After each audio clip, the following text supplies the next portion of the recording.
host Mahari Dave, and welcome to Shit That Scares Me. To the people who know me, they know I'm all paranormal things fanatic. I love everything about haunted places, mysteries, and stories like that. I believe in everything, because I've experienced some of my own. Well, I'm not here to talk about my own experiences, but I'm sure you guys might be interested in today's story. So, let's get into it.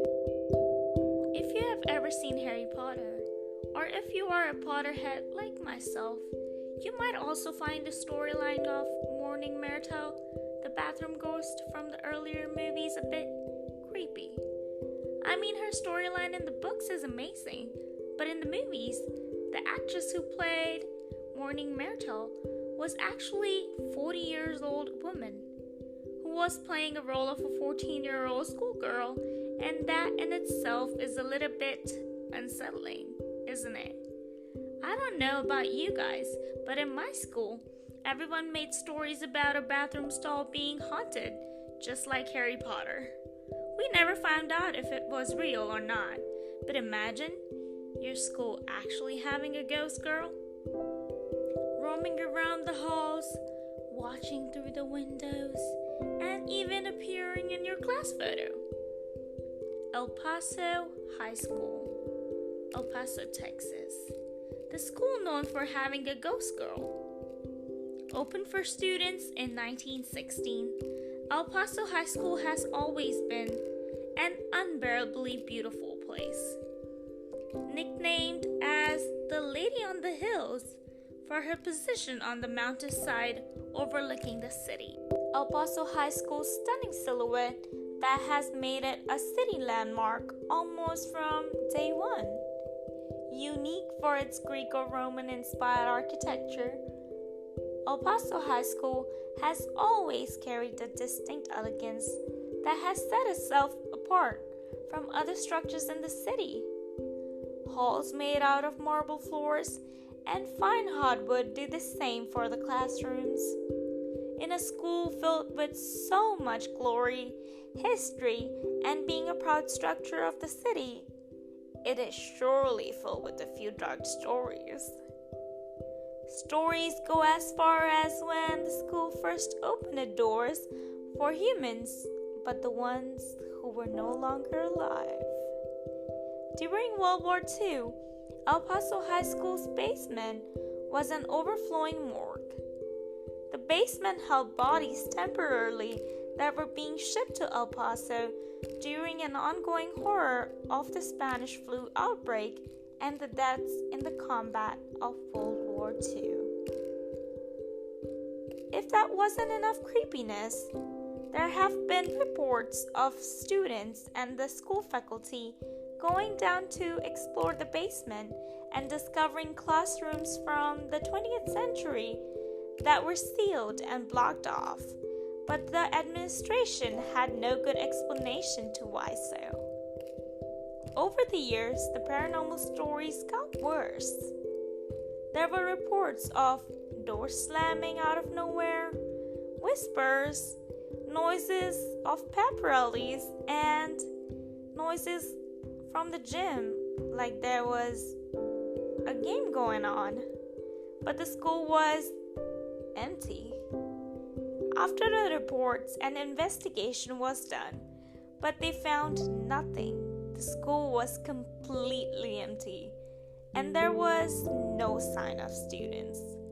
Locals say there was a girl who committed suicide by slitting her wrist and jumping off the balcony. The rumored balcony she jumped off from, students report seeing a girl laying off the balcony like she's about to jump. The stairs and the hallway leading through the balcony had been blocked off and are restricted for faculty and students. But some students are a little too curious to sneak into the hallway with their bravery. Students who do so reported that there is a weird feeling about that hallway. The ceilings have a slimy liquid coming out, and the atmosphere has a foggy mist to it. A teacher who was working late one evening reported seeing a girl in the hallways wearing a blue dress.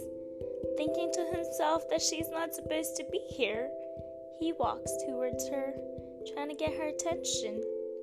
But when she turned towards him, he knew she was not real. She was just a foggy shadow and not a living human. Students have reported seeing a girl watching through class windows while the whole class was on the playground during lunch. A class photo taken of 1985 graduation class, you can see a girl that looks like a foggy cloud was covering her face. Wearing a white dress was captured in the photo. Standing in between of the teacher's row, some students say they noticed her, but did not know who she was, while others say she was never in the original pictures, but appeared in over time. Many students have noticed her in the background of their pictures, seeming to peep through corners just to make sure people know her presence.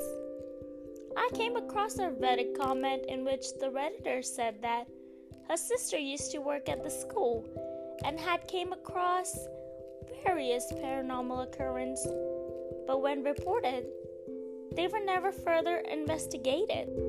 Even though the school was still operating, you are most welcome to visit, but with their own rules, obviously. My best friend's family visits El Paso at least a few times a year, and I've missed my chance, but I think this might be a really nice excuse to have a small vacation to El Paso. But if you guys ever visit before I do, please take some pictures, and don't forget to go back and check for any photobombers. Thank you so much for listening to the first episode of the series. To be honest, I'm really proud of myself for doing this. I'll be here every Saturday coming up with some new haunted stories and mysteries from around the world. And if you're interested in true crime or anything true crime related, I have another podcast that's called Tales from Gen Z's. And I post there every Sunday, and I think I'm going to start posting there on every Wednesday as well, so come say hi to me there. But for right now, stay safe, and I'll see you next Saturday. I'm your host, Mahari Dave, and this is Shit That Scares Me.